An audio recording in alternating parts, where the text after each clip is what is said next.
తెలుగుదేశం పార్టీకి సంబంధించినటువంటి ఎమ్మెల్యేగా కొలికిపూడి శ్రీనివాస్ వాస్తవంగా ఒకప్పుడు రాజకీయ విశ్లేషకుడిగా టీవీ డిబేట్లు, ఆ తర్వాత అమరావతి ఉద్యమంలో కీలక పాత్ర పోషించడం, ఆ తర్వాత ఆయనకి తిరువూరు ఎమ్మెల్యే టికెట్ ఇవ్వడం.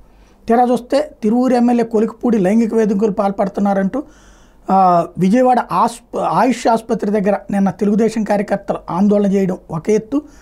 అదే సందర్భంలో మాజీ ఎమ్మెల్యే ఉండవల్లి శ్రీదేవి, ఎవరైతే అమరావతి ప్రాంతానికి సంబంధించి ఇంతకుముందు వైఎస్ఆర్ కాంగ్రెస్ పార్టీ ఇప్పుడు తెలుగుదేశంలో చేరినటువంటి ఉండవల్లి శ్రీదేవి వెళ్ళి వాళ్ళని పరామర్శించడం అన్నటువంటిది సంచలనం సృష్టిస్తుంది. ఇప్పటికే తెలుగుదేశం పార్టీ కార్యాలయం దగ్గర నిన్న కొంతమంది యాజిటేషన్ కూడా చేశారు. ఆయనకి వ్యతిరేకంగా కొలికిపూడి శ్రీనివాస్ని అక్కడ తమనందరినీ వేధిస్తున్నాడు అంటూ.